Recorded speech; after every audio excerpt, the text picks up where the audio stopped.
삐딱 토크입니다. 삐딱한 상관왕들이 풀어내는 삼관왕의 삐딱 토크 시작하도록 하겠습니다. 안녕하세요.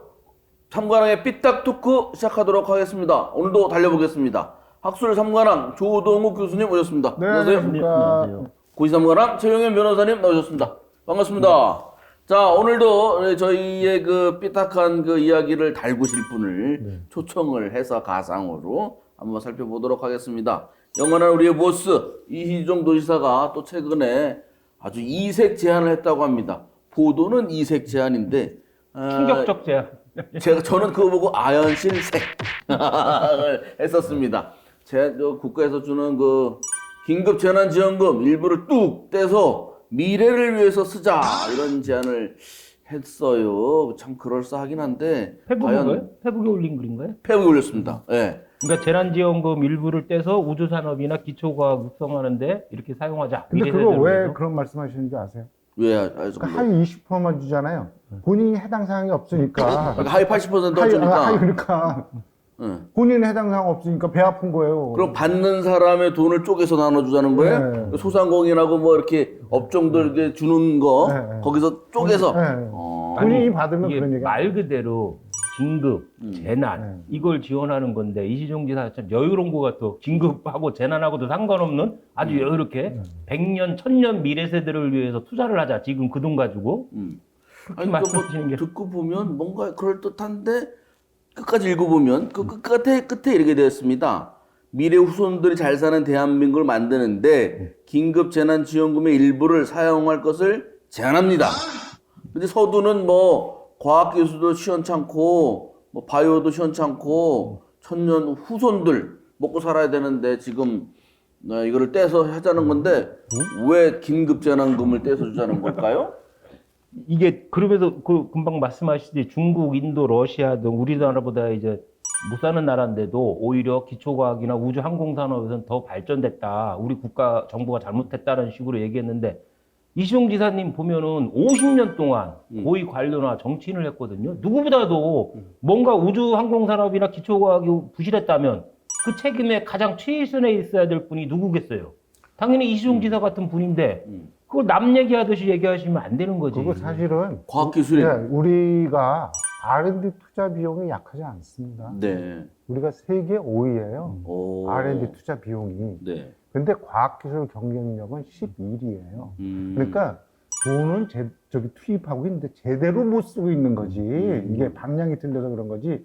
리시종 지사님 말씀처럼 돈이 없어서 이런 게 아니에요. 아, 그리고 뭐 경쟁력이 10일이라고 하면 네. 국력하고 비슷한 거네요. 네. 나쁘거나 뭐. 그러니까 우리의 경제력보다 더 많이 사실 R&D 투자를 하고 있는 거예요. 아. 그렇게 하고는 있는데, 그러니까 실질적으로 우리가 이게 문제가 뭐냐면 저는 이렇게 생각하는데, 지금 뭐 우주과학 뭐 그런 말씀도 하셨는데, 이게 우주과학 쪽은요, 진짜로 뛰어보기 전에 이게 될지 안 될지 모르는 거예요. 그러니까 실패를 무릅쓰고 가는 건데, 우리는 실패를 무릅쓰고 가는 거에 투자가 인색해요.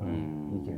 우리가 지금 R&D 성공률이 98.7%입니다. 98.7% 네. 연구하면 다 성공합니까? 네, 미국이 몇 프로 같습니까? 연구는 95% 됩니까? 미국이요? 네. 20%. 20%? 네. 아, 그러면 어떻게 해요? 이스라엘이 30%. 그거 뭐냐면 미국은 80%가 실패해도 그거를 디디고 가는데 투자를 하니까 저렇게 올라가는 거고 아. 우리는 실패해서 가는 거는 투자를 안 하니까 돈이 그게 아니라 실패도 성공으로 바꿔놓는 거 아니에요? 마사지, 데이터 마사지. 그러니까 단기적으로 좀 성공할 부분 뭐 이런 쪽에 주쪽 하다 보니까 그런 거지 결코 그러면 미국은요 실패 보고서가 더 비싸게 팔리고 있거든요. 실패 보고서가 맞아도 예. 인기예요. 근데 우리는 항상 보면 성공 보고서야. 그리고 저 교육도 보세요. 성공 사례집.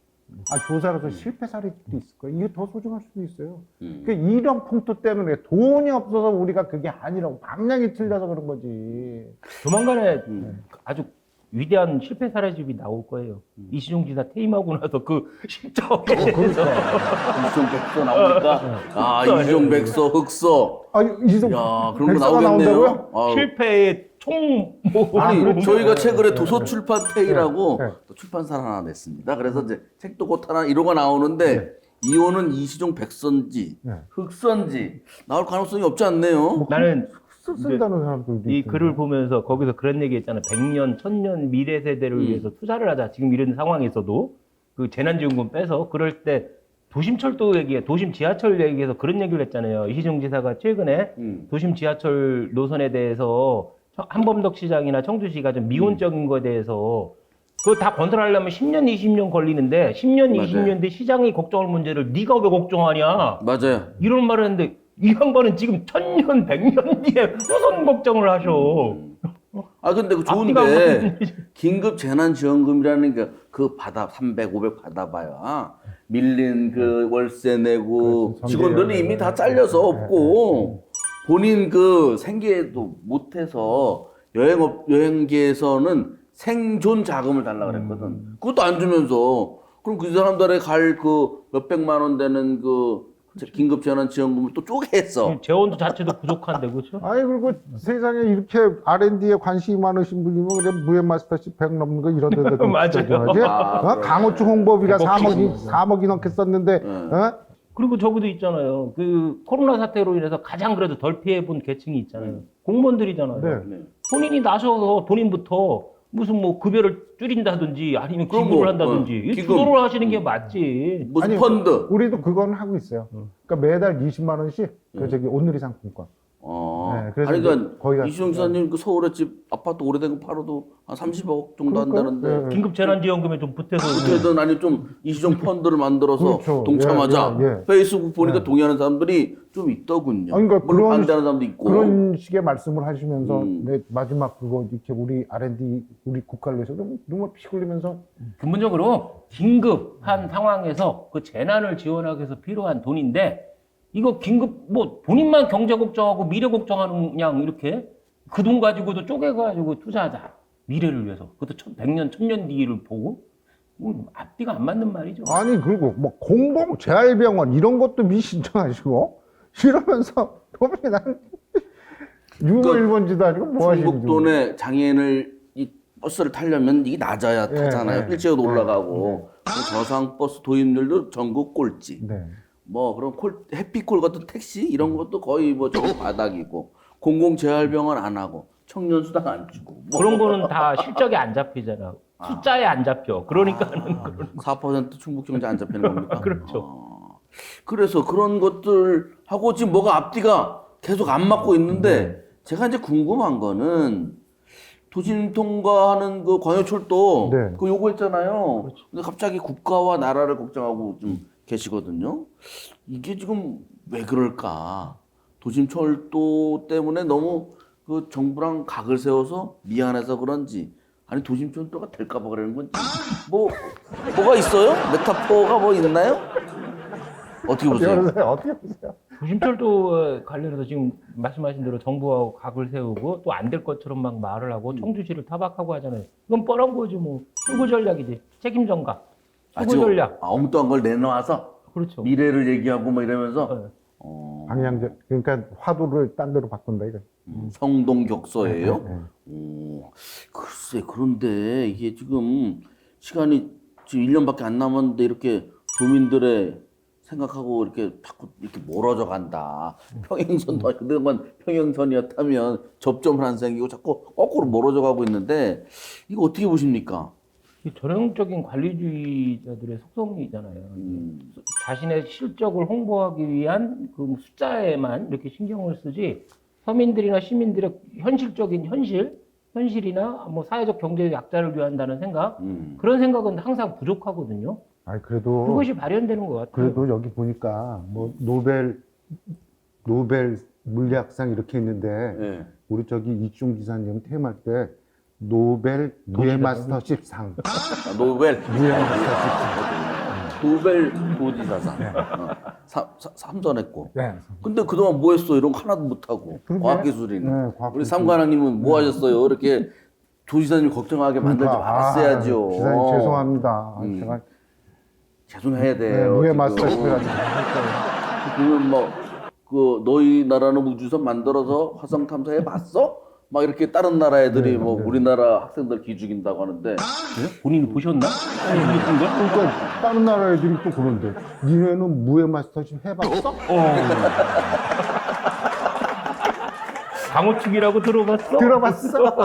강호동보다 더 있는데? 강호축? 이게 지금 이해를 못한 얘기가 나와서 좀 걱정인데요. 자꾸 제가 아니, 언제는 이해되시는 말씀하셨어요? 아주 이번에 조금 아연실색 해가지고 좀 맛이 좀 갔습니다, 제가. 요번 그런데 거는 뭐 황당한 발언이지만 난 더 큰 문제는 뭐냐면 단체장, 지방자치 단체장 같은 경우는 시민사회 내 갈등을 관리하고 해결하고 중재안을 마련하는 역할이 제일 중요하잖아요. 근데 최근에 여러 가지 이슈를 보면 이시종 지사가 오히려 뭐 시민사회 내 아니면 기관 간 아니면은 뭐 집행부 내에 갈등을 유발하는 인물이 돼버렸어요. 대표적인 게 보면은 자사고 논란이나 무상급식 학대 반대에서 교육청과 갈등을 만들었고 무해 마스터십 하면서 시민사회 또 갈등을 만들었고 그다음에 제천 패싱을 해서 또 지역 간 또 갈등을 만들었잖아요. 네. 또 지역주의 갈등을 만들었고 자치경찰 조례나 생활임금 조례 이거 갖고도 또 시민단체나 경찰하고 또 갈등을 만들었잖아요. 최근에 보면 한 4, 5년 전부터 이시종 지사가 오히려 갈등 유발자, 시민사회 내 기관 내에 갈등 유발자가 됐어요. 이거 참 심각한 문제죠. 그래서 제가 뭐 한두 달 전에 기사 제목을 이시종 지사가 판단할 때마다 민심이 먹는다. 이렇게 확 한번 쓴 적이 있어요. 민심이 먹어? 민심이 멍이 먹는다. 아, 먹는다. 피 먹는다 해서 그래도 피는 뺐더라고. 그랬더니 그랬더니 충북도 공보관이 어떤 기사가 나가지고 쟤는 왜 저러냐 큰일 났네. 또 우리 또 그랬다고 하던데. 얘들은 왜 그래? 하여튼 그래도 공보관님이 저한테는 잘하시는데, 그래서 이시종 지사님 안 까요. 공부하는 줄 알았어요? 네. 네. 사람 좋던데. 아예 포기했어. 왜 또 교수님은 포기했어? 그 정도만 하시면 별로. 네. 이게 보면은 최근에 이게 이제 4, 5년 전부터 제가 좀 심해졌다고 그랬잖아요. 갈등을 유발하고 판단력이 많이 연령이 좀 노쇠화 되셨으니까 본인 판단력도 좀 떨어지는 것 같아요. 과거에는 그래도 판단력이 조금 났는데 그럼 자연적으로 퇴화 과정을 거치니까 판단력도 늘어지고 그 다음에 그러면서 고위 관료들, 공직자 밑에 있는 고위 관료들한테 의존하는 게 너무 심해지는 것 같아요. 그래서 이런 갈등을 오히려 유발하고 문제되는 발언을 자꾸 하고 문제되는 정책을 내놓고 대결 영상을 만들고 하시는 것 같아요. 하여튼 시종일관 힘드네. 근데 자꾸 이렇게 이슈 만들고 아젠다를 자꾸 만드는 게 그동안에 퇴임하고 뭐 용접한다고 그래서 진짜 그런 줄 알았는데 뭐 하려고 하는 거 아닌가요? 이렇게 이슈를 자꾸 만들고 갈등을 만드는 걸 보면 정치를 그냥 포기하지는 않으실 마음속에 계속 그게 남아있는 것 같아요. 구체적으로 뭘 할지는 모르겠는데 본인은 정치하고 있는 욕심이 계속 남아있기 때문에 이렇게 갈등이나 이슈나 이런 걸 자꾸 만드는 것이 아닌가 싶죠. 만약에 본인이 정치할 생각이 없었으면 다수의 의견을 좀 들어보지. 무해마스터십 반대라면 안 하든지 자치경찰제 문제도 경찰 얘기를 좀 들어주든지 그렇지. 뭐 생활임금 조례에 대해서 시민단체나 노동단체 얘기를 좀 들어주든지 할 건데 오히려 관료들 밑에 바로 최측근 고위 관료 때 포위돼가지고 본인이 또 이슈를 만들고 갈등을 만드는 거 보면 정치에 대한 미련은 계속 남아있는 거예요. 그럼 1년 이상 고생해야 되는 거, 우리가? 아니 혹시 국민의힘 대통령 후보로 나오는 거 아닐까요? 그럴 수도 있다. 하여튼간 찬성! 아니 상상을 자꾸 하게 만들어요. 그냥 조용히 퇴임해서 뭐 후배들을 잘하도록 조언할 것 같았는데 영원한 현역이 될 것 같다. 왜냐하면 저 지역에서 아주 내놓으라 알만한 명사가 저한테 오늘 전화를 했어요. 이 지사님은 퇴임하고 뭐 한다니? 안 하실 것 같던데 했더니 약간 갸우뚱 하고 있더라고요. 그런 거 보면 뭔가 그런 촉이 그분들한테도 오지 않았을까 싶어요. 50년 동안 했는데 퇴임하고 아무것도 안 한다는 건 있을 수 없어요. 뭐 상임 앞으로도 고문제도 조심하셔야 될 것 나 같은데. 이민 가야 돼. 이민 가면. 자 마지막으로 그래도 우리가 또 이시종 지사님 사랑하기 때문에 그래도 좀 뭐 조언 뭐 이런 한 말씀 해주시죠. 츤데레라고 옛날에 유행한 말이 있잖아요. 뭐 좋으니까 나쁜 소리 한다고 그렇게 좀 생각해 줬으면 좋겠어요. 그리고 너무 측근들, 고위 관료나 측근 참모들한테 너무 의존 좀 하지 않았으면 싶어요. 가만히 보면은 자치경찰 문제나 생활임금 조례 보면 밑에 관료들이 주장하는 대로 그대로 따르거든요. 사실은 본인은 정치인이에요. 관료가 아니라. 그렇잖아요. 그러니까 본인이 정치적인 판단. 그건 정치인은 시민과 소통하면서 시민사회의 의견을 많이 경청을 해야 되는데 관료한테 완전히 포위된 것 같은데 최근에 보면 그걸 빨리 벗어나셔야 될 것 같아요. 하여튼 저기 그 지사님 한 1년간 참을게요. 포기했군요. 토크를 포기하게 만드는 예, 지사님의 왕성한 에너지 삐딱하게 지켜보도록 하겠습니다. 감사합니다.